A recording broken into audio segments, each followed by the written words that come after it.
नमस्कार दोस्तों, my self Vishant Sharma. और आज हम लेकर के आ गए एक नया chapter which is called atomic structure या वी कैन से एटम। तो एटम चैप्टर को कंप्लीट कवर करेंगे वन शॉर्ट वीडियो में।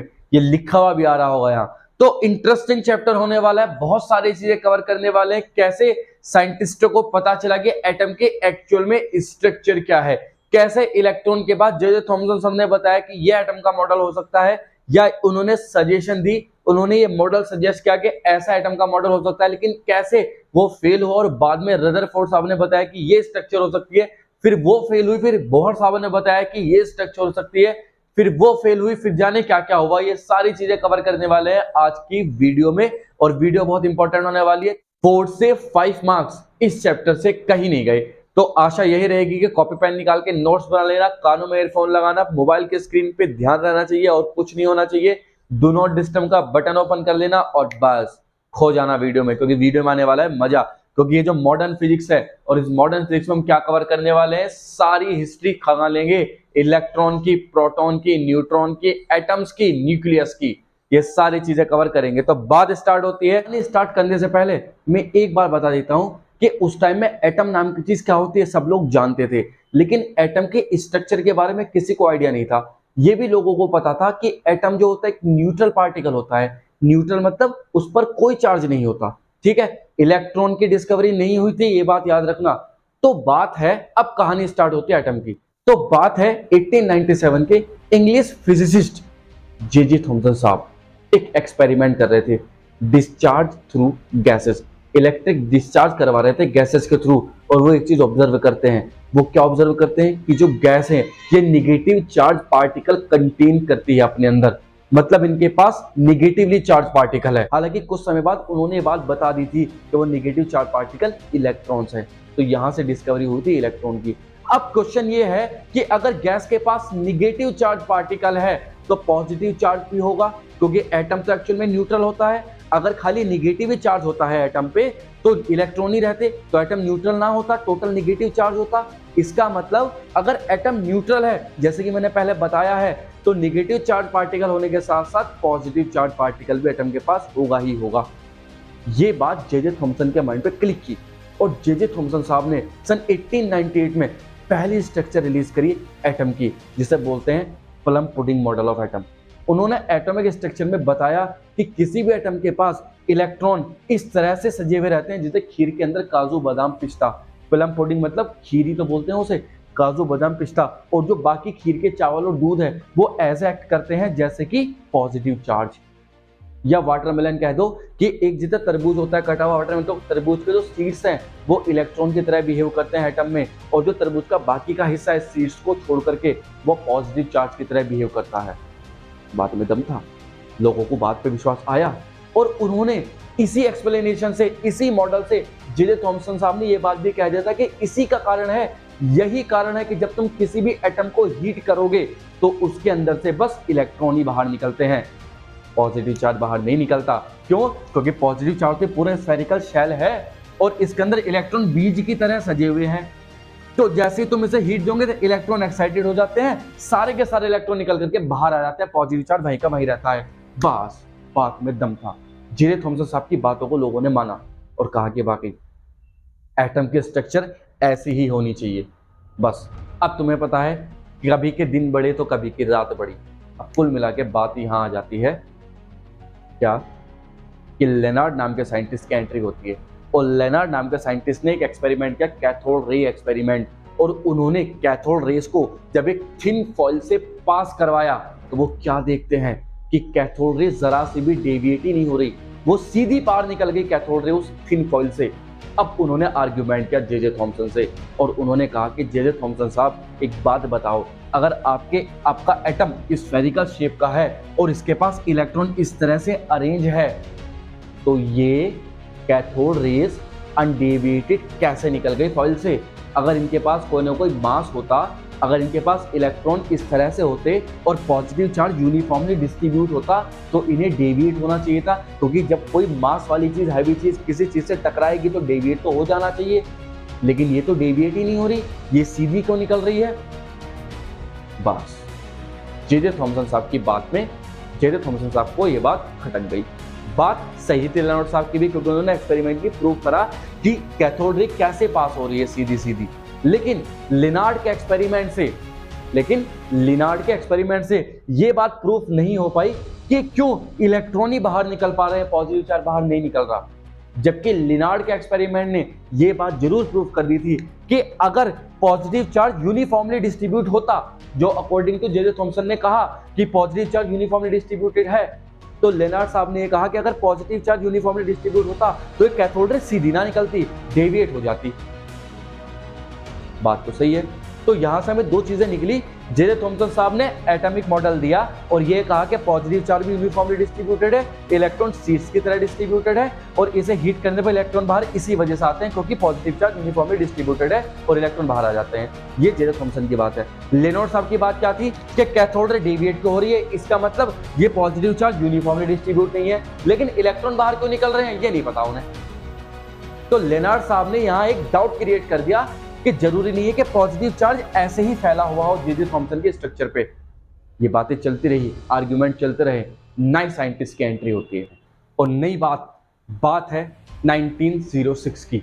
रदरफोर्ड नाम के साइंटिस्ट इस कंट्रोवर्सी में कदम रखते हैं, इस बहस में कदम रखते हैं और बताते हैं और सजेस्ट करते हैं अल्फा स्कैटरिंग मॉडल। उन्होंने बताया कि यार इस लड़ाई को छोड़ो, तुम मेरे हिसाब से अल्फा स्कैटरिंग मॉडल करके देख लो, क्योंकि अल्फा पार्टिकल बहुत हैवी पार्टिकल होते हैं, इलेक्ट्रॉन से भी 7300 गुना ज्यादा भारी पार्टिकल होते हैं अल्फा पार्टिकल।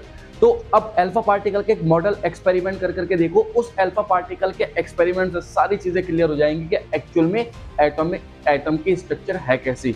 और ये बात सही भी थी। उनके इस एक्सपेरिमेंट के बाद ये काफी हद तक क्लियर हो चुका था कि एक्चुअल में इलेक्ट्रॉन कैसे रखे हुए हैं एटम के अंदर और पॉजिटिव चार्ज कहाँ पे है। तो एक्सपेरिमेंट सजेस्ट किया था रदरफोर्ड साहब ने 1906 में और परफॉर्म किया गया 1911 में गीगर अर्न्स्ट मार्सन, है ना, ये किया। अब उन्होंने ऐसा क्या किया, उन्होंने सेटअप लिया, उन्होंने सोर्स ऑफ अल्फा पार्टिकल्स देखा, एक ऐसा एलिमेंट जिसमें काफी सारे अल्फा पार्टिकल्स हो, और वो होता है bismuth. It is a radioactive particle.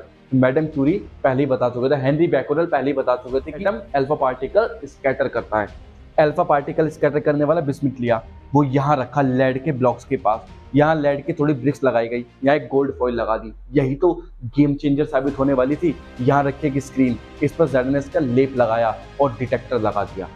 अब क्या था, अब था कहानी में आने वाला ट्विस्ट। अब क्या होने वाला था मॉडल, अब क्या होने वाला था, जे जे थॉमसन साहब और लेनार्ड साहब के एक्सपेक्टेशन पे पानी फिरने वाला था। Because there was something strange he observe. क्या ऑब्जर्व किया गया ऐसा, तो लेड ब्लॉक क्यों लगाए गए, पहले छोटी छोटी चीजें समझते हैं।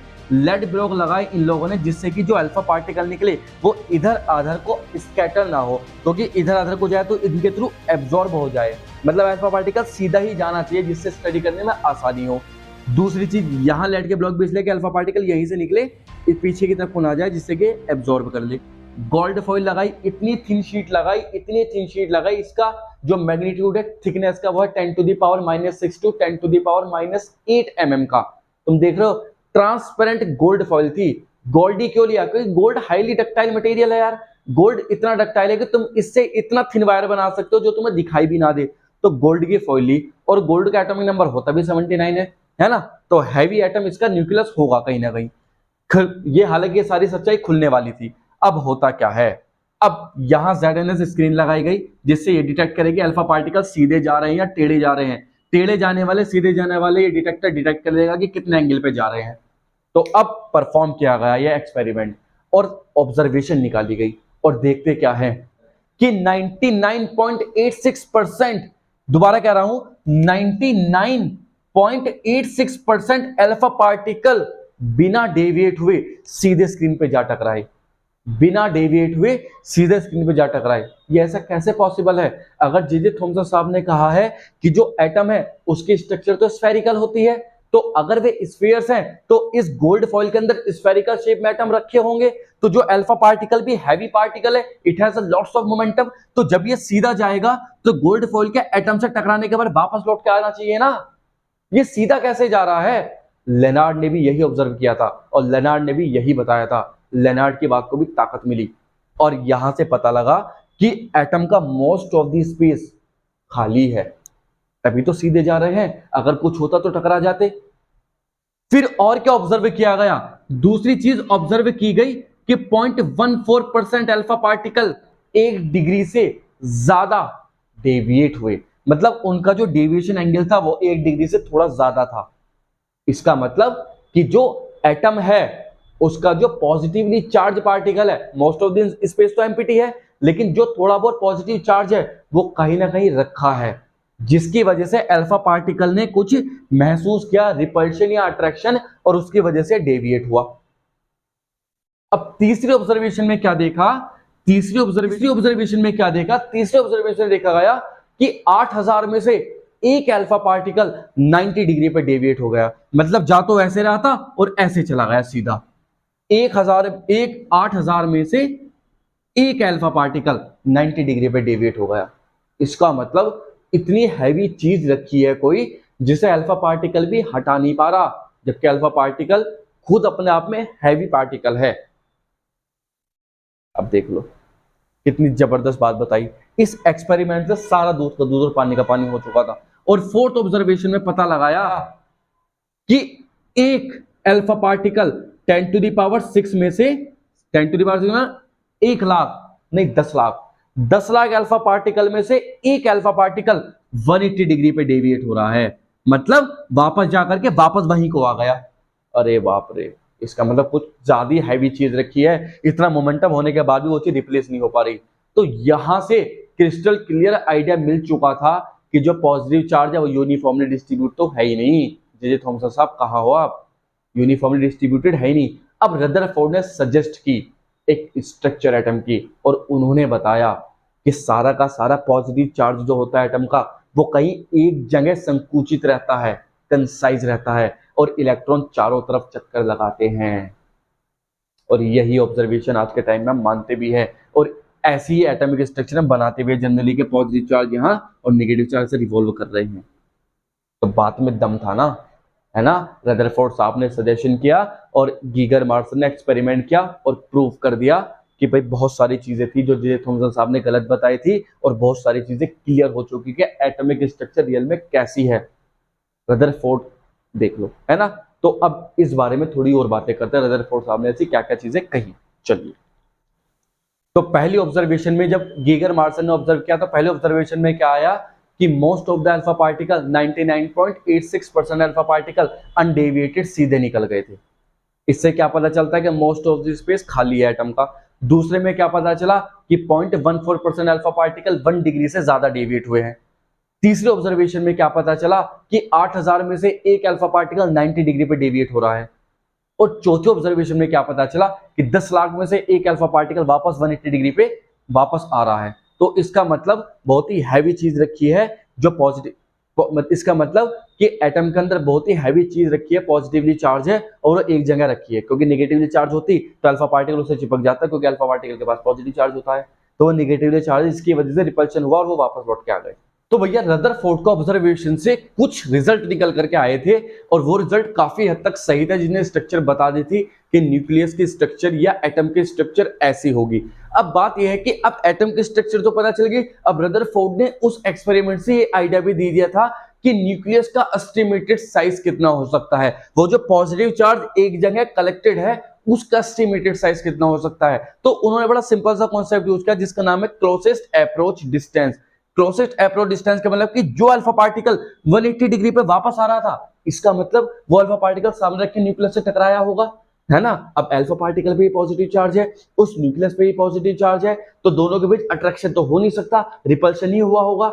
तो रिपल्शन कैसे हुआ होगा, उन्होंने देखो इमेजिनेशन, देखो कितनी जबरदस्त इमेजिनेशन थी। उन्होंने देखा कि भैया अल्फा पार्टिकल चल रहा है, ये न्यूक्लियस रखा है, यहाँ न्यूक्लियस पे चार्ज है Zi, ये अल्फा पार्टिकल चल रहा, चलते चलते चलते चलते चलते चलते अगर इस अल्फा पार्टिकल के सेंटर इस सेंटर के हेड है, मतलब इस अल्फा पार्टिकल के सेंटर और इस अल्फा पार्टिकल का सेंटर एक ही लाइन के अलोंग है, तब तो मैक्सिमम फोर्स ये एक्सपीरियंस करेगा इसकी वजह से, क्योंकि ये हैवी है। गोल्ड का है यार, हैवी तो हो गए 79 इंटू ई, है ना, और ये केवल 2 ही है। तो कुल मिलाकर के इसने इसे रिपल किया होगा पीछे की तरफ को। तो वो इंस्टेंट जब ये इसके मैक्सिमम पास था, सबसे क्लोज था, वो इंस्टेंट, उस डिस्टेंस को बोलते हैं क्लोजेस्ट अप्रोच डिस्टेंस। और मतलब सिंपल सी बात, उन्होंने आइडिया लगाया कि कितना पास हो सकता है, ज्यादा टच तो किया ही होगा, और टच कर दिया तो मतलब इसकी पेरीमीटर को टच कर दिया। अगर इसकी पेरीमीटर को टच कर दिया तो मतलब ये जो डिस्टेंस होगी ये रेडियस के तो इक्वल है, मतलब ये न्यूक्लियस की रेडियस निकाली जा सकती है। तो उन्होंने बड़ा सिंपल सा कॉन्सेप्ट लगाया क्या, कि यहाँ इसके पास कौन सी एनर्जी है, काइनेटिक एनर्जी, वो किसके इक्वल हो जाएगी, इसकी इलेक्ट्रिक पोटेंशियल एनर्जी के, है ना। दो सिस्टम ऑफ चार्ज है ना, मान लो यहाँ पे आया है अल्फा पार्टिकल और एक चार्ज ये है, अल्फा पार्टिकल पे कितना चार्ज 2 × E, ये ZE। तो काइनेटिक एनर्जी क्या होती है 1/2 mv² इक्वल टू पोटेंशियल क्या होती है 1/4 pi epsilon not Q1 Q2, Q कितना है 2E और Q2 कितना है ZE अपॉन डिस्टेंस कितनी है r0², ये r0, ये तो डिस्टेंस है। अब क्या करो, r0 निकालना है, इसे ऊपर ले जाओ, तो r0² equal to 1/4 pi epsilon not 4ZE² upon 1/2 mv²। ये क्या चीज है, काइनेटिक एनर्जी है। हम इसे लिख सकते हैं r0² इज इक्वल टू 4 से 4 काट दो यहाँ, ZE² अपॉन यहाँ पे आ जाएगा पाई एप्सिलॉन नॉट इंटू के। सही है। अब तुम्हें पता है इस अल्फा पार्टिकल के पास कितनी एनर्जी है 7, कितनी एनर्जी थी बोलो, तुम्हें पता है अल्फा पार्टिकल के पास कितनी एनर्जी है 7.7 मेगा इलेक्ट्रॉन वोल्ट।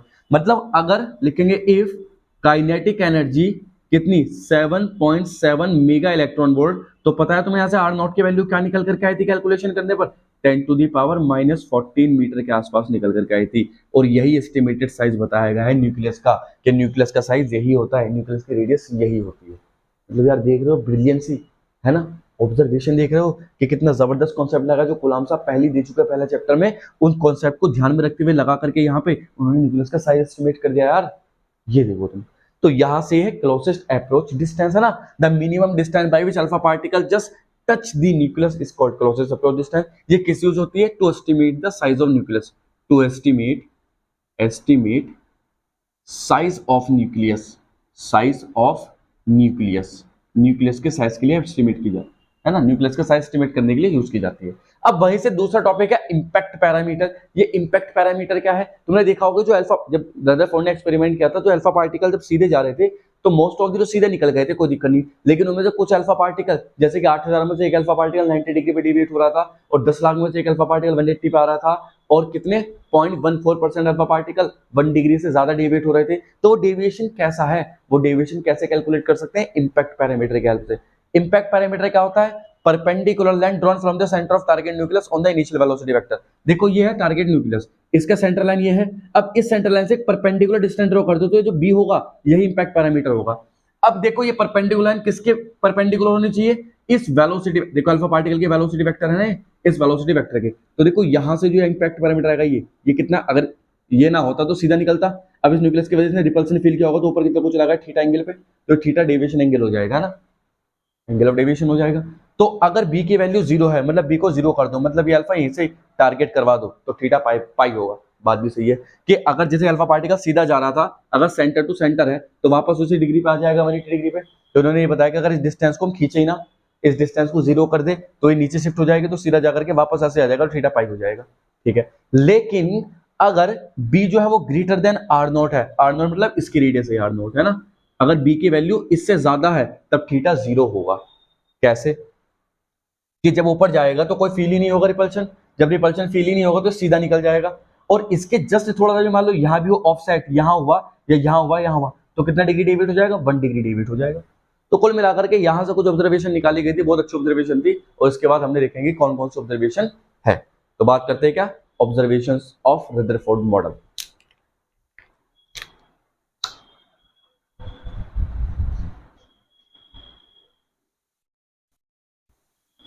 अब रिजल्ट क्या आए, रिजल्ट आए कि most of the space is empty, atom का मोस्ट ऑफ द स्पेस क्या है एम्प्टी है।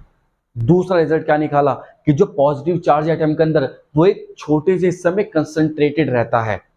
तीसरी ऑब्जर्वेशन क्या निकाली कि जो अल्फा पार्टिकल स्कैटर हुए हैं वो अलग एंगल पे अलग स्कैटर हुए, मतलब डिफरेंट मटेरियल के लिए डिफरेंट एंगल पे स्कैटर्ड हो रहे थे। और फोर्थ ऑब्जर्वेशन क्या निकाली, इलेक्ट्रॉन्स है वो न्यूक्लियस की तरफ को अट्रैक्टेड तो है लेकिन न्यूक्लियस के अंदर गिरते नहीं है। ये रिजल्ट निकाले ऑब्जर्वेशन से। अब रदरफोर्ड साहब की वाह वाह वाह होने लगी। रदरफोर्ड साहब का जयकारा मच गया कि रदरफोर्ड साहब ने एटम की स्ट्रक्चर एकदम परफेक्ट दी है और ये बिल्कुल सही है। और बाद में से रदरफोर्ड साहब ने काफी हद तक सारी चीजें सही कह दी थी, लेकिन वही सन 1913 में ट्विस्ट आता है कहानी में नया। अब क्या हुआ, अब बोहर नाम के साइंटिस्ट आर्ग्यूमेंट करते हैं रदरफोर्ड साहब से, और वो क्या आर्ग्यूमेंट थे वो देखते हैं। अब वही आर्ग्यूमेंट रदरफोर्ड के मॉडल के फेलियर का कारण बने, तो हम लिखेंगे फेलियर्स ऑफ रदरफोर्ड मॉडल। पहला फेलियर क्या था? पहले फेलियर में पूछा गया रदरफोर्ड साहब से कि सर एक बात बताइए कि जो आपने बताया कि पॉजिटिव चार्ज है और इलेक्ट्रॉन इसके चारों तरफ चक्कर लगा रहे हैं, ठीक है, हम आपकी बात से सहमत है, बिल्कुल बहुत बढ़िया बात कही आपने, इलेक्ट्रॉन से घूम रहे होंगे और पॉजिटिव चार्ज सारा का सारा यहाँ पे कंसंट्रेटेड होगा, ये न्यूक्लियस है। आपकी बात बिल्कुल कायदे की, हम इसमें कोई शक नहीं कर रहे। बात यह है कि जब ये इलेक्ट्रॉन घूम रहा है तो एनर्जी रिलीज कर रहा होगा। अब रदरफोर्ड साहब ने कहा हाँ, अब अगर एनर्जी रिलीज कर रहा होगा तो इसका मतलब इसकी एनर्जी कम होती जा रही होगी। रदरफोर्ड साहब ने कहा हाँ, अगर एनर्जी कम होती जा रही होगी तो ये ऑर्बिट छोटा होता जाना चाहिए क्योंकि एनर्जी कम होती जा रही है।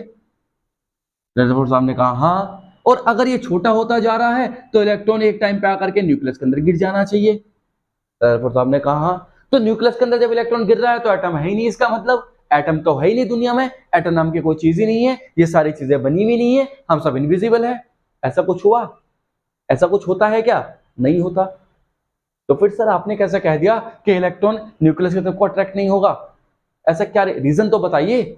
अगर आप कह रहे हो कि पॉजिटिव चार्ज यहाँ इलेक्ट्रॉन के चारों तरफ चक्कर लगा रहा है तो रीजन तो बताइए कि इसके अंदर क्यों नहीं गिर रहा। जब ये लाइट एमिट कर रहा है, एनर्जी रिलीज कर रहा है तो नीचे गिर जाना चाहिए, तब क्यों नहीं गिर रहा? रदरफोर्ड साहब सोचने लगे। रदरफोर्ड साहब के बाद जवाब ही नहीं था इनकी बातों का, क्योंकि बात में दम था भाई कि अगर तुमने एक बल्ब ग्लो किया, बल्ब से लाइट निकल रही है, तो लाइट कैसे निकल रही है? जब इलेक्ट्रॉन एक्साइटेड हो रहे हैं, इलेक्ट्रॉन एनर्जी दे रहे हैं और इलेक्ट्रॉन तो एटम के अराउंड घूम रहे हैं, एनर्जी दे रहे हैं तो न्यूक्लियस में गिर जाने चाहिए एक टाइम बाद, तो बल्ब 1 घंटे बाद 2 घंटे बाद फ्यूज होकर बंद हो जाना चाहिए। ऐसा होता है क्या? नहीं होता। तो फिर अरे तो बात में दम था भाई। अब दूसरा आर्गुमेंट उससे कहा गया दूसरे रदरफोर्ड साहब से कि ये बात बताओ कि जो लाइट निकलती है एटम से वो अलग अलग कलर की कैसे निकल पा रही है? जब इलेक्ट्रॉन ऐसे घूम रहे हैं तो एक इलेक्ट्रॉन एक ही लाइट प्रोवाइड करा देना चाहिए ना, लेकिन तुम देखोगे अगर तो डिफरेंट एटम डिफरेंट प्रकार की लाइट या डिफरेंट प्रकार की वेवलेंथ वाली लाइट को एमिट करता है, डिस्क्रीट स्पेक्ट्रम एमिट करता है हर एक एटम। तो ये बात कैसे हो पा रही है रदरफोर्ड साहब, ये तो बताइए। रदरफोर्ड साहब नहीं बता पाए और इन्हीं रीजंस की वजह से रदरफोर्ड का अल्फा स्कैटरिंग मॉडल की फेलियर था। स्ट्रक्चर तो सही बताई थी लेकिन मॉडल का फेलियर ये हुआ जिसके बारे में आगे कोई चर्चा की ही नहीं गई। अब कहानी में आता है ट्विस्ट और रदरफोर्ड के मॉडल को फेल कर दिया जाता है।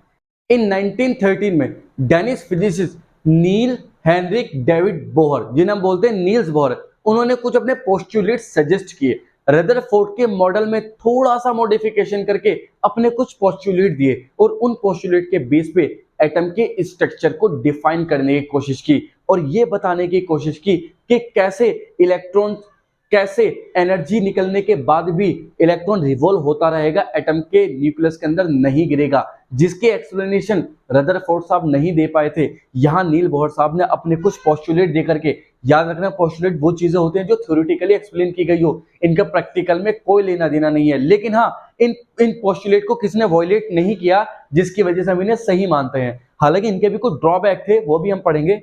तो कुल मिलाकर के नील बोहर साहब ने अपने कुछ पोस्टुलेट दे करके रदरफोर्ड साहब के मॉडल में थोड़ा मॉडिफिकेशन करके एटम के स्ट्रक्चर को सक्सेसफुली बता दिया कि ये एटम की स्ट्रक्चर है। तो ऐसा क्या कहा नील बोहर साहब ने जिससे सब लोगों को मानना पड़ा कि बातें सही है नील बोहर साहब की भी? तो पहला ही पोस्टुलेट में उन्होंने कहा कि electron can revolve only in certain orbit of orbit, मतलब इलेक्ट्रॉन जो रिवॉल्व करता है न्यूक्लियस के अराउंड वो सर्टेन ऑर्बिट के अंदर रिवॉल्व करता है। ऐसा नहीं कि कहीं भी कुछ भी रिवॉल्व हो रहा, इलेक्ट्रॉन के एक फिक्स ऑर्बिट है उसके अंदर ही वो रिवॉल्व हो रहा है। और कुछ स्पेसिफिक ऑर्बिट्स के नाम दिए नील बोहर साहब ने जिनका नाम पड़ा KLMN, जिन्हें एनर्जी शेल भी बोलते हैं। तो पहला पोस्टुलेट था जिससे थोड़ी क्लैरिटी आई। अब बोहर साहब, रदरफोर्ड साहब कह सकते थे कि हाँ भाई वो एनर्जी इसलिए निकल रही है और इलेक्ट्रॉन इसलिए न्यूक्लियस में नहीं गिर रहा क्योंकि वो एक फिक्स ऑर्बिट में घूम रहा है, सीधी सी बात है। सेकंड पोस्टुलेट में क्या कहा उन्होंने कि electron have same energy that of the orbit in which it is revolving. अब दूसरे पोस्टुलेट में कहा कि इलेक्ट्रॉन उसी ऑर्बिट में घूमेगा जिसकी एनर्जी इलेक्ट्रॉन की एनर्जी के बराबर है। अगर इलेक्ट्रॉन की एनर्जी उस ऑर्बिट के बराबर नहीं हुई तो इलेक्ट्रॉन उस ऑर्बिट में नहीं घूम सकता, किसी दूसरे ऑर्बिट में घूमेगा। तो सेम ऑर्बिट के एनर्जी, सेम एनर्जी का ऑर्बिट में ही इलेक्ट्रॉन घूमेगा। सेकंड पोस्टुलेट से और क्लैरिटी मिली। थर्ड पोस्टुलेट में क्या कहा बोर साहब ने कि while revolving in a particular orbit electron do not any radiation. अब बात यहां से ट्विस्ट आता है कि जब इलेक्ट्रॉन किसी एक पर्टिकुलर ऑर्बिट में घूम रहा तो इसके एक ऑर्बिट में घूमने की वजह से कोई एनर्जी रिलीज ही नहीं होगी, कोई रेडिएशन एमिट नहीं होगा। जब अगर ये बात रदरफोर्ड साहब बता देते, क्योंकि रदरफोर्ड साहब बता ही नहीं पाए थे ना, रदरफोर्ड साहब को तो ये लग रहा था कि अगर एनर्जी एमिट कर रहा तो इसका मतलब एटम के अंदर गिर जाना चाहिए और एक ही कक्षा में, मतलब एक ही ऑर्बिट में घूमते हुए एनर्जी को रिलीज कर रहा है। जबकि रियलिटी में पोस्टुलेट में, बोर साहब के पोस्टुलेट में क्या कहा गया कि इलेक्ट्रॉन किसी फिक्स ऑर्बिट में घूमते हुए एनर्जी रिवॉल्व कर ही नहीं सकता, वो एनर्जी एमिट कर ही नहीं सकता, रेडिएशन एमिट कर ही नहीं सकता। फोर्थ में क्या कहा, इफ द एनर्जी एब्जॉर्ब और एमिट द एनर्जी, अगर इलेक्ट्रॉन एनर्जी को एब्जॉर्ब या एमिट करता है तो उसे डिफरेंट ऑर्बिट में मूव करना ही होगा। मतलब अगर ये इलेक्ट्रॉन यहां पे है और यहीं पे रिवॉल्व कर रहा तो कोई एनर्जी रिलीज नहीं होगी, इलेक्ट्रॉन यहां पे है यहीं पे रिवॉल्व कर रहा तो कोई एनर्जी रिलीज नहीं होगी, लेकिन इलेक्ट्रॉन यहां से यहां मूव हुआ या यहां से यहां मूव हुआ तब एनर्जी रिलीज होगी, या तो एब्जॉर्ब होगी या एमिट होगी। अगर इलेक्ट्रॉन नीचे से ऊपर गया तो एनर्जी एब्जॉर्ब करके गया है, और अगर इलेक्ट्रॉन ऊपर से नीचे आया तो एनर्जी रिलीज करके आया। मतलब लोअर ऑर्बिट से हायर ऑर्बिट में जा रहा है तब तो एनर्जी एब्जॉर्ब करेगा, तुम्हें एनर्जी देनी पड़ेगी, और हायर से लोअर मारा तो एनर्जी वापस कर देगा तुम्हारी। ये बात थी पोस्टुलेट की, और ये कितने बढ़िया पोस्टुलेट थी। ऑब्जर्वेशन देखो बोर साहब की, और इस ऑब्जर्वेशन के बेस पे इतने सही पोस्टुलेट देना और इन पोस्टुलेट को सक्सेसफुली मनवाना, क्योंकि कोई क्वेश्चन ही नहीं रहे जो इनके ऊपर, और सही मान ली गई है। ठीक है ना, तो 4 पोस्टुलेट बेसिकली थे ये। अब 5वां भी पढ़ते हैं। बात क्या था, मैं यही बताना चाह रहा कि इलेक्ट्रॉन यहां से यहां मूव करेगा। अब जब इलेक्ट्रॉन लोअर ऑर्बिट से हायर ऑर्बिट में जाता है तो वहां अपने आप को स्टेबल फील नहीं कर पाता। जैसे हम अपने यहाँ से किसी रिश्तेदारी में जाते हैं तो वहां कंफर्टेबल फील कर ही नहीं पाते, तो हम वापस आने की सोचते हैं। तो एक बात बताओ, जब तुम अपने घर से किसी रिश्तेदारी में गए तो किराया लगा के गए ना, और जब वापस आओगे तब भी किराया लगा के आओगे, तो मतलब जाते हुए तुमने एनर्जी एब्जॉर्ब की, आते हुए तुमने वही एनर्जी रिलीज कर दी। तो इसका मतलब जब इलेक्ट्रॉन नीचे से ऊपर गया तो एनर्जी ली, लेकिन वहां उसे अनस्टेबिलिटी फील हुई तो वापस आना चाहेगा। जब वापस आना चाहेगा तो उसकी एनर्जी उसे देनी पड़ेगी ऑर्बिट की, वापस अपने ऑर्बिट के बराबर एनर्जी लेनी पड़ेगी, जिससे वो एनर्जी को क्या करेगा, रिलीज कर देगा। और किसकी फॉर्म में रिलीज करेगा, रेडिएशन की फॉर्म में, जिससे हमें लाइट देखने को मिलती है और जिसकी वजह से सारे एलईडीज बल्ब ये सब चलते हैं, है ना। ये रीजन यही है सारा। अब 5 पोस्टुलेट में क्या कहा बोर साहब ने कि electron revolve only in 2 circular orbit. अब क्वेश्चन ये भी तो होता है कि इलेक्ट्रॉन किन किन ऑर्बिट में घूमेंगे, तो उन्होंने कहा electron revolve only in 2 circular orbit for which the angular momentum of electron is integral multiple of h/2π। मतलब इलेक्ट्रॉन उन्हीं ऑर्बिट में घूमेगा जिन ऑर्बिट का एंगुलर मोमेंटम h/2π के मल्टीपल के इक्वल होगा। एंगुलर मोमेंटम क्या होता है, j is equal to h/2π। n मतलब इंटीग्रल मल्टीपल, n की वैल्यू 1 रख दो तो पहले ऑर्बिट में घूमेगा, n की वैल्यू 2 रखोगे तो सेकंड ऑर्बिट क्या मिला, 2h/2π। n की वैल्यू 3 रखोगे तो 3h/2π। तो ऐसे डिफरेंट ऑर्बिट में घूम सकता है। n की वैल्यू कभी भी 1.5, 1.3, 1.7 नहीं होगी, क्योंकि क्वांटाइजेशन को फॉलो करता है ना। 1.3, 1.5 कोई ऑर्बिट थोड़ी होगा, तो पहला ऑर्बिट होगा, दूसरा होगा, तीसरा होगा, चौथा होगा, पांचवा होगा। ऐसा थोड़ी होगा कि 1.5 ऑर्बिट या 1.6 ऑर्बिट या 1.7 ऑर्बिट, है ना। तो कुल मिलाकर यहाँ से एंगुलर मोमेंटम के कॉन्सेप्ट से यहाँ पता लगाया बोर साहब ने कि किन किन एनर्जी किन किन ऑर्बिट में इलेक्ट्रॉन घूम सकता है। तो कुल मिला के ये 5 पोस्टुलेट से प्रूफ किया बोहर साहब ने कि एटम के स्ट्रक्चर रियल में वही है जो रदरफोर्ड साहब ने बताया, बस में थोड़ी ये मॉडिफिकेशन करनी है, जरूरत है। अब बात ये थी कि जो एनर्जी का ऑर्बिट्स है, जैसे कि ऑर्बिट ये कितना बड़ा होगा, न्यूक्लियस से कितनी दूरी पे होगा, इलेक्ट्रॉन कितनी वेलोसिटी से घूम रहा होगा, इस ऑर्बिट के पास कितनी काइनेटिक एनर्जी होगी, इलेक्ट्रॉन के पास कितनी काइनेटिक एनर्जी होगी, इस सिस्टम के पास कितनी पोटेंशियल एनर्जी होगी, और ओवरऑल टोटल एनर्जी कितनी होगी, ये बातें पता लगाते हैं। और फिर उसके बाद जो बोहर्स ने छठा पोस्टुलेट दिया, जिसके बेस पे एनर्जी पोस्टुलेट होता है, वो एनर्जी पोस्टुलेट देखते हैं क्या है। उसके बाद बोहर्स के मॉडल की क्या कमियां रही वो देखेंगे। उसके बाद हमारे पास चैप्टर खत्म, बस एनर्जी स्पेक्ट्रम पढ़ के। तो कुल मिलाकर के बात करते हैं कि radius, velocity, kinetic energy, potential energy, total energy of A orbit. इस ऑर्बिट की, ये जरा सा ऑर्बिट, इलेक्ट्रॉन के पास जो ऑर्बिट है उसके पास कितनी एनर्जी है, कितनी वेलोसिटी, ये सारी चीजें देखनी है। और इंपॉर्टेंट अभी डेरिवेशन आता है। तो खैर यही सब स्ट्रक्चर के लिए, किसके लिए? एटम की स्ट्रक्चर के लिए। तो ठीक है, चलिए भाई, तो मान लो हमारे पास क्या है यहाँ, सबसे पहले बात करते हैं किसकी, calculation for radius, calculation for radius r, है ना, आर की बात कर लेते हैं। तो मान लो हमारे पास न्यूक्लियस है, इलेक्ट्रॉन के चारों तरफ घूम ही रहा होगा ऐसे, ये इलेक्ट्रॉन है ई, वेलोसिटी कितनी है इसकी v, रेडियस कितनी है इसकी r, मान लो इस पे चार्ज है टोटल z e, न्यूक्लियस तो कुछ भी हो सकता है, z e चार्ज, इलेक्ट्रॉन पे e है चार्ज, वेलोसिटी ये हो गई। अब हम जानते हैं बोहर पोस्टुलेट के अकॉर्डिंग जो एंगुलर मोमेंटम होता है जी, वो कितना होता है nh अपॉन 2 पाई, और एंगुलर मोमेंटम का फॉर्मूला क्या होता है हमने पढ़ा है m v r equal to nh upon 2 pi. हमें रेडियस निकालनी है, दोनों तरफ स्क्वायर कर दो, m square v square r square equal to n square h square upon 2 का 4 और पाई का पाई स्क्वायर, इसे इक्वेशन फर्स्ट कह दो स्क्वायर करने पे। अब एक बार बताओ, ये इलेक्ट्रॉन रिवॉल्व कर रहा तो क्या होना चाहिए, सेंट्रीफ्यूगल फोर्स सेंट्रीपिटल फोर्स के बराबर होना चाहिए। सेंट्रीफ्यूगल फोर्स क्या है, f c is equal to m we square upon r, और सेंट्रीपिटल फोर्स क्या है, electric force f e is equal to k Q1 Q2 upon are, ये तो फर्स्ट चैप्टर में पढ़ा था, है ना। तो लिखेंगे for circular motion, for circular motion, circular motion क्या होना चाहिए, मैकेनिक्स लगा दो, F C equal to F E, F C कितना है M we square upon R equal to कितना है 1 upon 4 pi epsilon not Q1 Q2 upon R. लो भैया ये आ चुका हमारे पास। अब क्या करो, यहां देखो, यहीं से स्टार्ट करते हैं। हम जानते हैं M we square upon R equal to 1 upon 4 pi epsilon naught, तो ऐसे ही Q1 क्या है इलेक्ट्रॉन, Q2 क्या है Ze, ये वाला चार्ज Q2 है और ये वाला चार्ज क्या है Q1 है ना, और रेडियस कितनी है R, 4 स्क्वायर होता है यहाँ ध्यान रखना, R स्क्वायर, इलेक्ट्रिक फोर्स तो यही है ना। अब क्या करो, ये इक्वेशन इससे काट सकते हैं क्या यहाँ, तो क्या बचा M we square equal to 1 upon 4 pi epsilon naught Ze square upon R, equation number second हो जाएगी यहाँ पे। अब क्या करो, इक्वेशन फर्स्ट और सेकंड को ध्यान से देखो, हमें तो R चाहिए तो क्या करो डिवाइड कर दो, तो लिखेंगे डिवाइड कैसे डिवाइड किया, इक्वेशन सेकंड अपॉन वो equation first upon second. First कहाँ है, ये रही, क्या है ये M square V square R square, और नीचे क्या है इक्वेशन ये वाली M we square equal to R H S side देखो N square H square upon 4 pi square, और नीचे क्या चल रहा है 1 अपॉन 4 पाई एप्सिलॉन नॉट और Z E square upon R. ठीक है, एम से एम कैंसिल, एक वी स्क्वायर से वी स्क्वायर कैंसिल, है ना।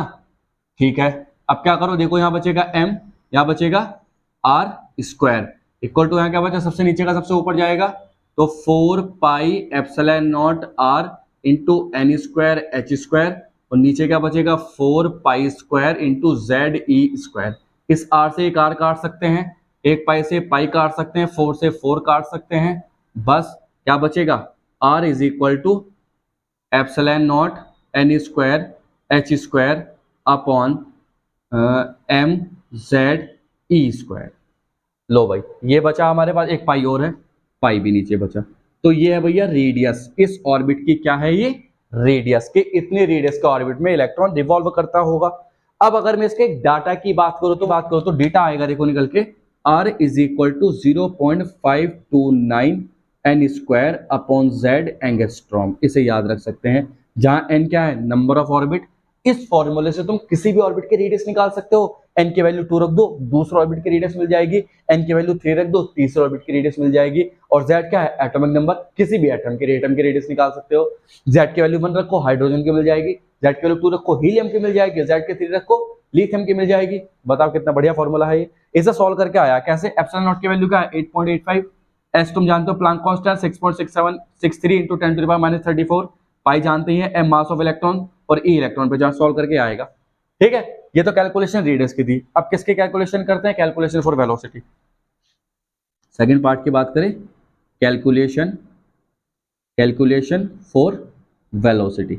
वेलोसिटी के कैलकुलेशन की अगर हम बात करें तो तुम जानते हो, साफ साफ दिख भी रहा होगा तुम्हें कि वेलोसिटी के लिए हमारे पास जो फॉर्मूला है वो ये रहा ऊपर वाला, है ना।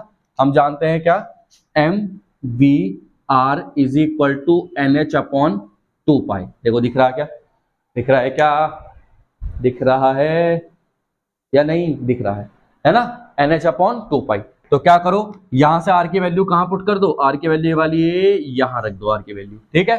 तो क्या आ जाएगा देखो, एम वी आर कितना है, epsilon not N square H square upon pi M Z E square is equal to, वहां क्या चल रहा, NH/2 पाई, इससे कट गया, ठीक। तो देखो क्या कर सकते हैं, v इक्वल टू क्या हो जाएगा, वहां पहुंचेगा जेड ई स्क्वायर अपॉन नीचे आएगा NH, बस।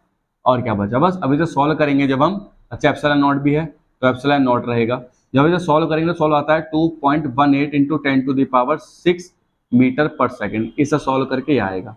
अच्छा ये मत भूल जाना, Z/n तो चलेगा ही, किसी भी ऑर्बिट की इलेक्ट्रॉन की वेलोसिटी निकाल सकते हैं इस फॉर्मूले से, तो कितना बढ़िया फॉर्मूला है वेलोसिटी का भी, ठीक है। थर्ड में क्या बात करते हैं, काइनेटिक एनर्जी। काइनेटिक एनर्जी क्या होती है, K is equal to 1/2 mv², तो 1/2 m हम जानते हैं, v की वैल्यू तुमने ऊपर निकाल दी है, स्क्वायर कर दो Z² e⁴ upon epsilon nought square n²h², ठीक है। तो इसे कह सकते हैं हम यहाँ क्या, Z² e⁴ m अपॉन नीचे क्या आ जाएगा भला, 2 एप्सिलॉन नॉट e² n²h², ठीक है, सही है। तो हो गया। अच्छा एक चीज और रह गई, ये 2 और रह गया भैया, यहाँ का 2, ये वाला 2 रह चुका, तो यहाँ 2 का क्या हो जाएगा 4, तो 4 2 नहीं 4 2 8 आ जाएगा यहाँ, ठीक है। तो काइनेटिक एनर्जी आ गई भैया ये वाली हमारे पास, ठीक है। ये काइनेटिक एनर्जी किसी भी किसकी, इलेक्ट्रॉन की जो रिवॉल्व करता है, वो 2 समझ में आया नहीं आराम से। चलिए अब बात करते हैं कौन सी, फोर्थ पॉइंट की, क्या, पोटेंशियल एनर्जी। पोटेंशियल एनर्जी क्या होते हैं जानते हैं, U is equal to 1/4 pi epsilon not Q1 Q2 upon R, यही होती है पोटेंशियल एनर्जी। अगर हम पोटेंशियल एनर्जी निकालना चाहे, ये उतार लिया होगा, ये हो है ना, स्क्रीनशॉट ले लो, नहीं उतारा तो चलो। तो अगर हम पोटेंशियल एनर्जी की बात करें देखो यहाँ से, तो पोटेंशियल एनर्जी क्या हो जाएगी भला, U equal to 1/4 pi epsilon naught, पहले का E दूसरे का ZE, लेकिन निगेटिव है इलेक्ट्रॉन तो निगेटिव बाहर लगा दो, अपॉन R रेडियस, रेडियस कितनी है हमारे पास, रेडियस से निकाली epsilon not n² h² upon pi m ZE², तो U क्या हो जाएगा हमारे पास, देखो ध्यान से ऊपर लेके जाओ, तो 1/4 pi epsilon not E² Z into pi m ZE², और नीचे क्या चल रहा, एप्सिलॉन नॉट n² h²। देखो भाई पाई से वाला पाई कैंसिल हो जाएगा, ठीक है, और कुछ कट रहा है क्या, और कुछ तो कट ही नहीं रहा, तो देखो क्या बचेगा, सेम वही बचेगा क्या, Z² e⁴ m upon 4 epsilon nought square n² और h², या आया पोटेंशियल एनर्जी माइनस की, ध्यान रखना माइनस में आई है, ठीक है। तो ये पोटेंशियल एनर्जी और वो काइनेटिक एनर्जी। पांचवा पॉइंट क्या बचता है, टोटल एनर्जी।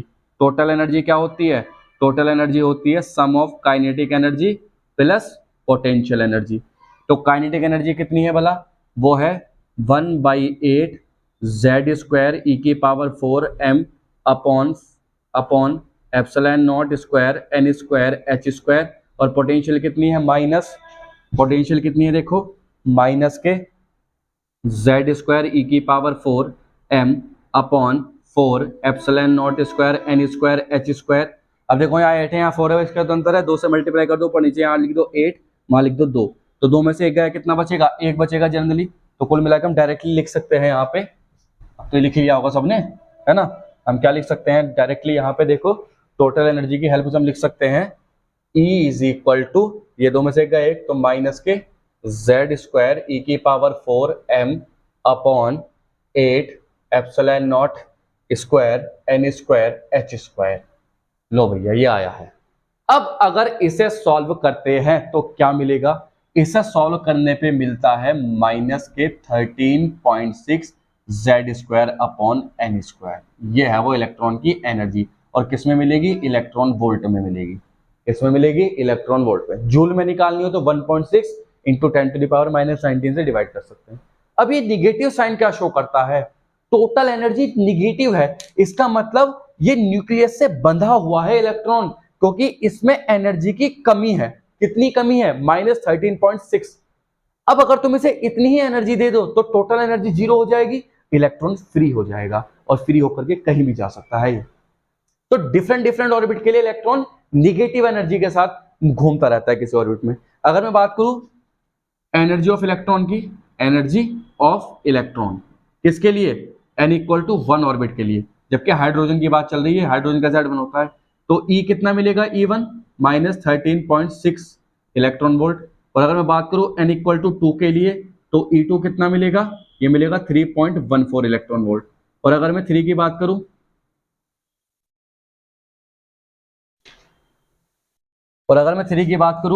n=3 के लिए तो E3 मिलेगा -1.51 इलेक्ट्रॉन वोल्ट। तो कुछ इस तरह से इलेक्ट्रॉन के एनर्जी को डिसाइड किया जाता है कि कितनी एनर्जी के साथ ये किसी भी ऑर्बिट में क्या कर रहा है, रिवॉल्व कर रहा है। तो कुल मिला के बात पता चली यहाँ क्या है। अब यहीं से बात होती है 6 पोस्टुलेट के, बोहर साहब के। बोहर साहब के 6 पोस्टुलेट में क्या कहा बोहर साहब ने कि कोई भी इलेक्ट्रॉन एनर्जी को एमिट एब्जॉर्ब कब करेगा, जब वो हायर एनर्जी ऑर्बिट से लोअर एनर्जी ऑर्बिट में आएगा तो क्या करेगा, रिलीज करेगा, और जब लोअर से हायर पे जाएगा तो क्या करेगा, एब्जॉर्ब करेगा। और वो कैसे ऑब्जर्व करेगा, उसकी जो एनर्जी होगी वो जो लाइट के फॉर्म में रिलीज होगी वो कैसे कैलकुलेट की जाएगी। तो उन्होंने ये बताया कि मान लो ये है हमारे पास, ये कुछ ऑर्बिट्स है एनर्जी के, है ना, ये है हायर ऑर्बिट, ये है लोअर ऑर्बिट। अब इलेक्ट्रॉन यहां से कहां जा रहा, यहां आया, है ना, तो उसने लाइट रिलीज की एनर्जी की फॉर्म में, और एनर्जी क्या है, लाइट, और लाइट के पास किसकी एनर्जी है, फोटॉन्स की। तो कुल मिला के ई फोटॉन जो हो जाएगा, फोटॉन्स की एनर्जी होगी किसके बराबर होगी, एनर्जी डिफरेंस के। मान लो ये En2 है और ये En1 है, तो क्या लिख सकते हैं, हाइयर से लोअर में आ रहा है ना, तो En2 माइनस En1, या लिखा जा सकता है Sc/λ, फोटोन की एनर्जी तो ये होती है, इक्वल टू से क्या लिख सकते हैं, -13.6 upon N2 square minus plus 13.6 upon N1 square electron volt. और लिख सकते हैं Hc/λ इज इक्वल टू क्या कॉमन ले सकते हैं, 13.6, और अंदर क्या बचेगा, 1 upon N1 square minus 1 upon N2 square, ये बचा भैया अंदर। अब क्या करो, 1 अपॉन लैम्डा को यहीं छोड़ दो, इसे लेके जाओ इसके नीचे, तो 13.6 अपॉन Hc, और ब्रैकेट में क्या बचा, 1 upon N1 square minus 1 upon N2 square.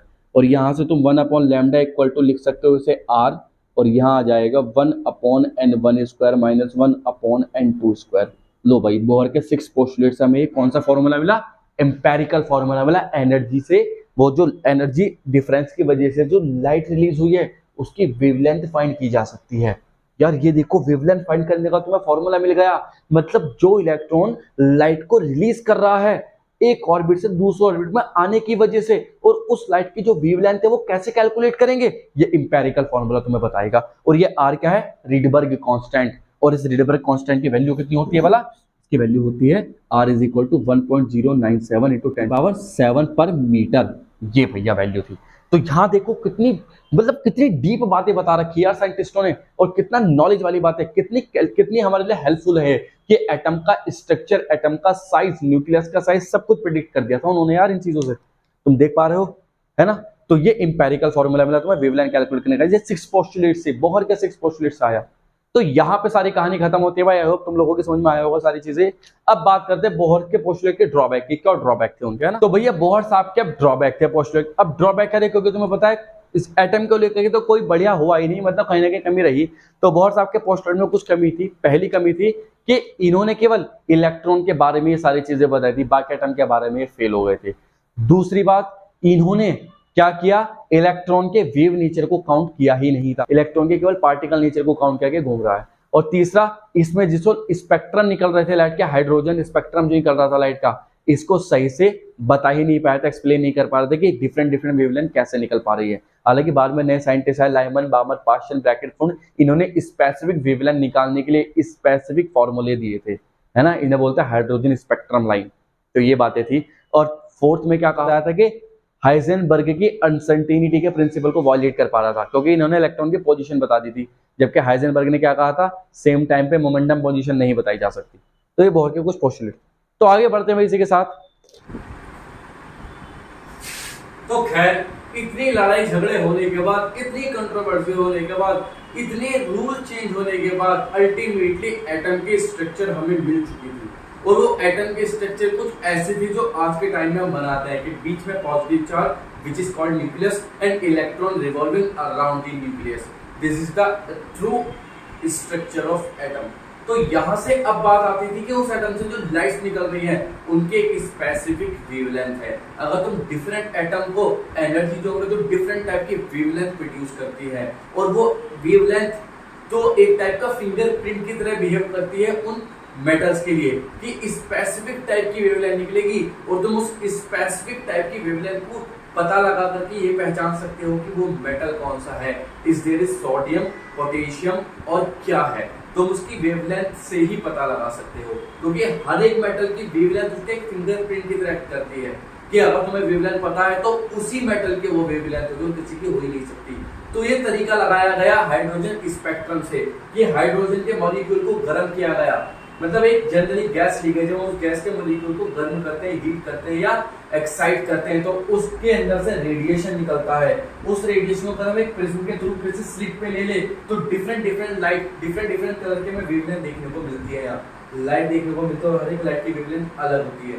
तो उन लाइट की वेवलेंथ को कैसे कैलकुलेट किया जाए, यही एटम के बारे में बात होती है कि डिफरेंट एटम से डिफरेंट टाइप की वेवलेंथ निकलती है, और जो लाइन की तरह वेवलेंथ दिखाई देती है उसे बोलते हैं डिस्क्रीट स्पेक्ट्रम। डिस्क्रीट मतलब लाइन की तरह दिख रही है। तो देखो ये सारा सेटअप है, और इस प्रोसेस का नाम है एमिशन स्पेक्ट्रम, क्योंकि इसने एमिट की है वेव्स, और जो स्पेक्ट्रम है उसका नाम है डिस्क्रीट स्पेक्ट्रम। तो कुल मिलाकर के यहाँ पे कुछ इस तरह से चीजें की गई। अब हमने देखा है कि हाइड्रोजन के पास से अलग अलग स्पेसिफिक वेवलेंथ की लाइट निकल रही है। अब ये चीज नोटिस की सबसे पहले बामर साहब ने, तो बामर साहब ने अपना एम्पेरिकल फॉर्मूला दिया बामर सीरीज नाम से, और ये कहा गया कि बामर सीरीज में हाइड्रोजन एटम के अगर वो कहां से हायर ऑर्बिट से कहां पे आए, सेकंड ऑर्बिट में आए, तब जो वेवलेंथ प्रोड्यूस करेगा तब जो लाइट प्रोड्यूस करेगा उस लाइट की वेवलेंथ निकालने का तरीका ये फॉर्मूला लगा सकते हैं, जहां 1/λ वेवलेंथ है एच रीडेबल कांस्टेंट, और एक किस में लाई करती है विजिबल रीजन में। यही वो रीजन है जिसको हम देख सकते हैं विजिबल रीजन, तभी तो बामर साहब ने नोटिस किया। अब अगर ये विजिबल रीजन में आ रही है तो इसका मतलब विजिबल के अलावा जो रीजन है 4000 एंगस्ट्रॉम से 8000 एंगस्ट्रॉम का रीजन विजिबल रीजन कहलाता है। तो क्या इतनी ही वेव्स है, बस क्या इतनी ही लाइट है, बाकी लाइट है नहीं यूनिवर्स में? ऐसा बिल्कुल नहीं है। यूनिवर्स में तो काफी लाइट है, लेकिन हमारी आंखें विजिबली जो डिटेक्ट कर पाती है वो विजिबल स्पेक्ट्रम में आती है। कुछ होती है विजिबल स्पेक्ट्रम से ऊपर जिसे बोलते हैं अल्ट्रावायलेट रीजन, कुछ होती है विजिबल से नीचे जिसे बोलते हैं इंफ्रारेड रीजन। अब इन्हें कैसे डिटेक्ट किया जाए, तो बामर साहब के चलते अलग अलग साइंटिस्ट आए, और अलग अलग साइंटिस्ट ने अलग अलग सीरीज दी जिससे तुम अलग अलग रीजन की वेवलेंथ कैलकुलेट कर सकते हो। जैसे पहला है लाइमन सीरीज। लाइमन साहब ने कहा कि तुम हायर ऑर्बिट से फर्स्ट ऑर्बिट में सारे इलेक्ट्रॉन जा रहे हैं, अगर किसी भी हायर ऑर्बिट से फर्स्ट ऑर्बिट में इलेक्ट्रॉन जंप करता है या मूव करता है, तब जो लाइट एमिट करेगा वो लाइट अल्ट्रावायलेट रीजन में गिरेगी, और अल्ट्रावायलेट रीजन के लिए वेवलेंथ निकालने का तरीका 1/1/1/1/2 n मतलब वो हायर ऑर्बिट जहां से आ रहा, चाहे वो 6 हो, चाहे वो 5 हो, चाहे वो 4 हो, चाहे वो 3 हो। मान लो 3 से 1 में आ रहा तो n गिरेंगे 3 रखेंगे 1 तो है। मान लो 4 से 1 में आ रहा तो n गिरेंगे 4 रखेंगे 1 तो है, मतलब 1 तो है नहीं। ऐसे ही बामर साहब ने यूवी के जो विजिबल रीजन के लिए किया था। उसके बाद इंफ्रारेड रीजन के पास्टन साहब आए, उन्होंने ये फार्मूला दिया। ऐसे ब्रैकेट ट्रिफोर्ड नाम के साइंटिस्ट है, डिफरेंट वेवलेंथ निकालने के लिए हमें फार्मूले दिए गए। तो यहाँ से कहानी होती है भाई सारी की सारी हाइड्रोजन स्पेक्ट्रम की। तो ये है भाई मेन मुद्दा। अब तुम लॉन्गेस्ट वेवलेंथ और शॉर्टेस्ट वेवलेंथ कैसे निकाल सकते हो? देखो लॉन्गेस्ट वेवलेंथ कौन सी है? जो हायर ऑर्बिट से लोअर ऑर्बिट में एमिशन हो, ट्रांजिशन होता है, वो लॉन्गेस्ट वेवलेंथ देगा। जैसे कि यहाँ लाइमन साहब की लॉन्गेस्ट वेवलेंथ कौन सी है? ये वाली, और शॉर्टेस्ट ये वाली। ऐसे बामर साहब की लॉन्गेस्ट ये वाली, शॉर्टेस्ट ये वाली, कैलकुलेट कर सकते हैं आराम से, है ना। तो कुल मिला के ये ना चैप्टर का सार। हमने इस चैप्टर में जाना है कि एटॉमिक स्ट्रक्चर क्या है और कैसे हम इसको देखो। बात करते हैं अब कुछ न्यूमेरिकल्स के। एटॉमिक स्ट्रक्चर से रिलेटेड न्यूमेरिकल कर लेते हैं, और न्यूमेरिकल से सीख लेते हैं कि जो हमने थ्योरी पढ़ी क्या सच में अप्लाई हो भी पा रही है या नहीं। तो न्यूमेरिकल दिया है, देखो सब बोर्ड में आए हुए न्यूमेरिकल है, दोनों 2 नंबर में आते हैं। सो न्यूमेरिकल स्पेक्ट्रल लाइन का तो कहा क्या है, एनर्जी लेवल डायग्राम गिवन है हमें, और क्या कहा, identify by doing necessary calculation. हमें वो आइडेंटिफाई करना है कि नेसेसरी कैलकुलेशन करने के बाद कौन सा एमिशन 102.7 नैनोमीटर वाली वेवलेंथ को एमिट करेगा। एक बात बताओ, देखो सारे इलेक्ट्रॉन से हायर ऑर्बिट से लोअर में जा रहे हैं, हायर एनर्जी से लोअर में जा रहे हैं, हायर एनर्जी से लोअर में जा रहे हैं, हायर एनर्जी से लोअर में जा रहे हैं। बात ठीक है। अगर हायर से लोअर में जा रहे हैं तो एनर्जी रिलीज करेंगे किसकी फॉर्म में? लाइट की फॉर्म में। तो अब एक ट्रांजिशन इन चारों में से ऐसा है जो 102.7 नैनोमीटर वाली वेवलेंथ को एमिट करेगा। वो पता लगाना कौन सा है ना। ए है, बी है, सी है। अच्छा ये नाम थे, ये ए ट्रांजिशन है, ये बी ट्रांजिशन है, सी है, और ये कौन सा है, डी है। तो हमें क्या करना पड़ेगा, एनर्जी डिफरेंस देखना पड़ेगा, और जिस एनर्जी का डिफरेंस इसके एनर्जी के बराबर बैठ गया वही ट्रांजिशन से बिलोंग करता है। एक बार बताओ, ये लाइट की फॉर्म में निकलेगी, लाइट की एनर्जी क्या होती है, फोटोन की फॉर्म में चलती है लाइट। तो लिखेंगे energy of photon is equal to क्या होता है, hc अपॉन लैम्डा। ये किस में आएगा आंसर, जूल में। हमें किस में चाहिए, इलेक्ट्रॉन वोल्ट में, क्योंकि इलेक्ट्रॉन वोल्ट में दे रखे हैं। H की value 6.63 into 10 to the power -34 हो जाएगा। C की value 3 into 10 to the power 8 होती है यहाँ। और लैम्डा वेवलेंथ दे रखी है कितनी, 102.7 into 10 to the power -9 nanometre को मीटर में कन्वर्ट किया। और क्या है, लैम्डा। अब जूल में आएगा तो इसे इलेक्ट्रॉन वोल्ट में कन्वर्ट करने के लिए क्या करो, 1.6 इंटू 10 टू द पावर -19 से डिवाइड कर दो। तो इससे सॉल्व करके आएगा 12.1 इलेक्ट्रॉन वोल्ट। ये एनर्जी किसके आई है, फोटोन की। ठीक है, इतने एनर्जी की, मतलब इस वेवलेंथ से इतनी एनर्जी निकलेगी। अब ये एनर्जी इन सब में से किस ट्रांजिशन में, वो देख लो। लिखेंगे 4a, ट्रांजिशन ए के लिए क्या लिखेंगे, ई ए इज इक्वल टू, इसे नाम दो E1, इसे नाम दो E2, इसे नाम दो E3, और इसे नाम दे दो E4। तो बताओ भैया, क्या हाइयर से लोअर मारा तो क्या लिखेंगे, हो जाएगा E1 माइनस E2। E1 कितना है, E1 है -0.85 और माइनस ये प्लस 1.5। तो कुल मिला के क्या आ जाएगा भला, यहां से 0 लगा, 0.65 इलेक्ट्रॉन वोल्ट ये आया। अगर मैं EB निकालू 4B, तो EB कितना आएगा पता है तुम्हें, EB इसमें, EB कहां से, देखो पहले में से तीसरे पे, तो E1 माइनस E3, तो ये कितना आ जाएगा, E1 कितना है -8.85 और माइनस प्लस ये कितना है 3.55 इलेक्ट्रॉन वोल्ट। अगर मैं यहीं पे बात करूं क्या, सी ट्रांजिशन ये वाला कहां से सेकंड से थर्ड में जा रही है, तो क्या लिखेंगे E2 माइनस E3, तो ये कितना आ जाएगा, E2 की वैल्यू कितनी है -1.5 और E3 की है तो प्लस के क्या लिख देंगे 3.4, और कितना बचेगा भला ये, है ना, 414 में से आएगा 9 बचेगा, और कितना बचा 3 2 में से 1, बस 1.9 इलेक्ट्रॉन वोल्ट आ जाएगा। अब बचा कौन सा, लास्ट वाला, तो ED की बात कर लेते हैं। तो ED में क्या आएगा भैया, E2 माइनस E4, E2 कितना है -1.5, E4 प्लस के 13.6, तो क्या आया 12.1 इलेक्ट्रॉन वोल्ट। ये ED किसके बराबर आ गया, इसके बराबर आ गया, तो ये वाला ट्रांजिशन होगा जिसमें से ये वाली लाइट वेव निकलेगी। ये ऐसे कैलकुलेट करते हैं। तो ED is belongs to the transition which produce 102.7 nanometre wavelength of light of wavelength. ठीक है, तो आया आसान था क्वेश्चन। सेकंड क्वेश्चन देखते हैं, इसमें वही एनर्जी लेवल डायग्राम दे रखा है और फर्स्ट क्वेश्चन क्या है, if a transition takes place from n = 3 to n = 2, 3 से 2 में जा रहा, 3 ए रहा 2 ए रहा, 3 ए रहा 2 ए रहा। अच्छा ठीक है, n = 3 to n = 2 orbit calculate the wavelength, तो हमें उसकी वेवलेंथ कैलकुलेट करनी है जो n = 3 से 2 में जा रहा होगा। अब देखो n = 3 to 2 में का मतलब है, हम लिखेंगे E फोटोन की एनर्जी फर्स्ट पार्ट में क्या होगा, E कहां से 3 से कहां पे 2 में, तो E3 माइनस E2, E3 क्या होगा -13.6 अपॉन n3 का square minus plus 13.6 upon n2 का square.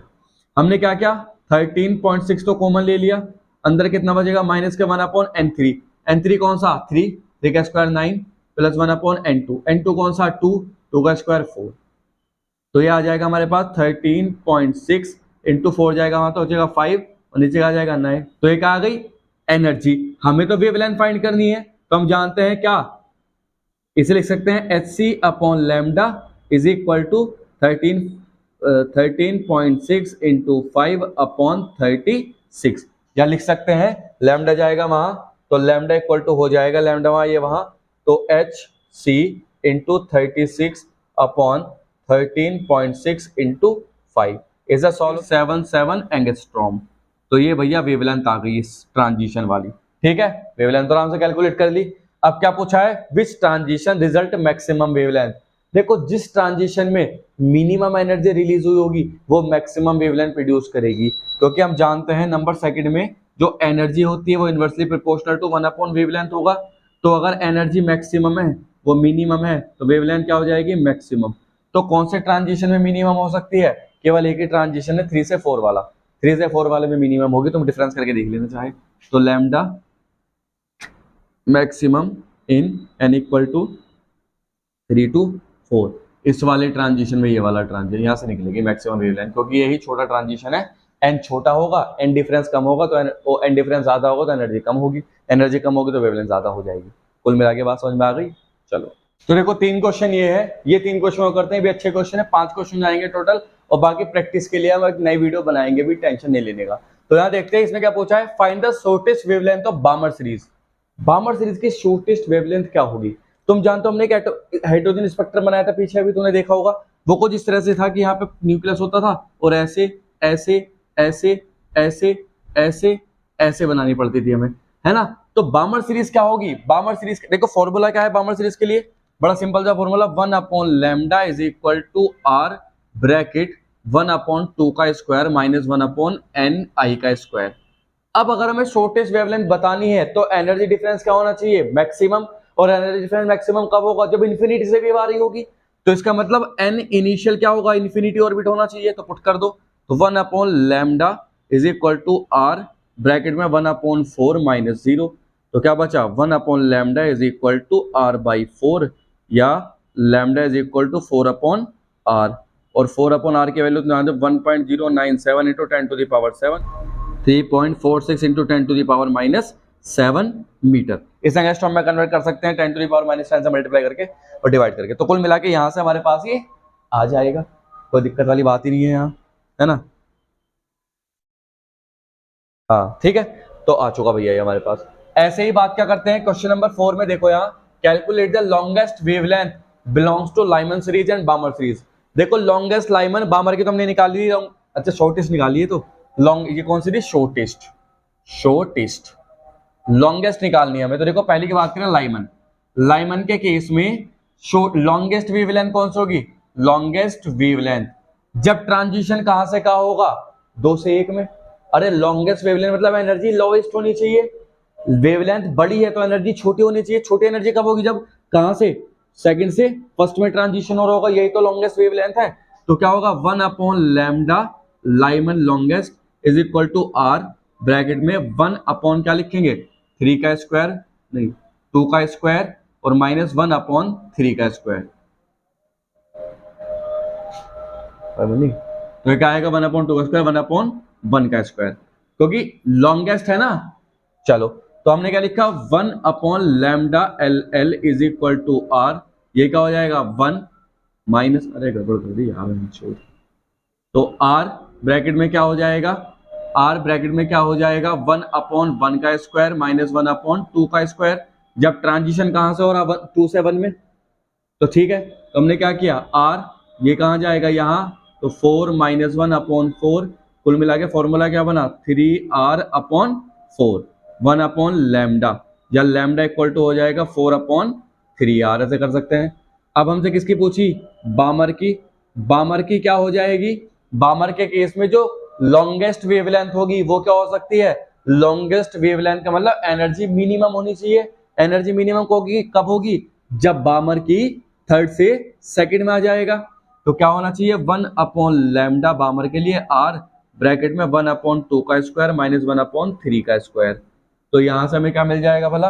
1/λ equal to R bracket में जाएगा वहां, ये जाएगा 5 अपॉन नीचे आएगा 36। तो कुल मिला जाएगा लैम्डा इज इक्वल टू 36/5 आर। इसे सॉल्व कर सकते हैं। यहां से हमें फॉर्मूला मिला किसके लिए? बामर। ये क्वेश्चन थे दोनों। क्वेश्चन नंबर 3 की 5 की बात करते हैं। Ground state of hydrogen atom is 13.6। देखो क्या है? ग्राउंड स्टेट पर जो एनर्जी है वो कितनी है? 13.6 इलेक्ट्रॉन वोल्ट। Electron volt. देखो फर्स्ट एक्साइटेड स्टेट में काइनेटिक एनर्जी बतानी है। फर्स्ट एक्साइटेड स्टेट मतलब जब पहले से कहां भाग जाए? दूसरे में। तो n इक्वल टू 2 होगा। याद रखना फर्स्ट लिखा तो n इक्वल टू क्या लेंगे? 2, क्योंकि एक्साइटेड हुआ तो एक्साइटेड होके कहां जाएगा? लोअर से हायर में ही तो जाएगा ना यार। तो लिखेंगे क्या? First excited state. First excited state, इसका मतलब क्या हुआ? n equal to 2। तो लगाओ काइनेटिक एनर्जी क्या हो जाएगी? वही माइनस 13.6/2 का स्क्वायर 4, इसे काटेंगे माइनस के 3.4 इलेक्ट्रॉन वोल्ट। ये आया भैया फर्स्ट एक्साइटेड स्टेट। बी क्या कहा? Potential energy in third excited state मतलब कहां पहुंचोगी? फोर्थ में। बात सही है। तो लिखेंगे क्या? थर्ड एक्साइटेड स्टेट मतलब n की वैल्यू क्या है? 4। तो क्या लगाएंगे, पोटेंशियल एनर्जी जो होती है ना, पता वो क्या होती है, -13.6/4 का 16 लिख देंगे, मल्टीप्लाई 2 करें। 2 क्यों, क्योंकि ये तो काइनेटिक निकाली ना, काइनेटिक की दुगुनी क्या होती है, पोटेंशियल। याद रखना, अभी डेरिवेशन कराया था ना पीछे एनर्जी का, उसमें आया था, देख लेना चाहे तो। क्या आएगा फॉर्मूला, यहाँ से निकल कर क्या आया, यहाँ से निकल कर आया -1.70 इलेक्ट्रॉन वोल्ट। लो भैया, ये आ गई पोटेंशियल एनर्जी।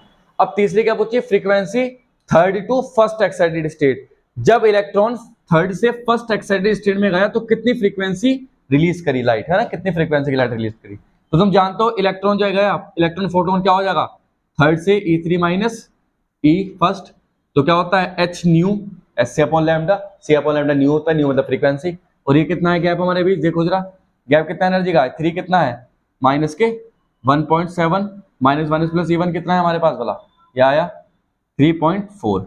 यहाँ से न्यू निकाल सकते हैं, यहाँ जाएगा कितना 1.7 अपॉन H की value 6.63 10 to the power minus के 34 इंटू मल्टीप्लाई करो क्योंकि इलेक्ट्रॉन वोल्ट में है, तो 1.6 into 10 to the power minus के 19। ये किस में आ जाएगा, हर्ट्स में आ जाएगा, 10 टू द पावर 14 हर्ट्स। लो भैया, ये आया आंसर। तो कुल मिला के कुछ न्यूमेरिकल्स थे। यहाँ हमारा कंप्लीट चैप्टर हो चुका। कोई भी क्वेरी होगी कमेंट सेक्शन में पूछ सकते हैं। तब तक के लिए ऑल द वेरी बेस्ट।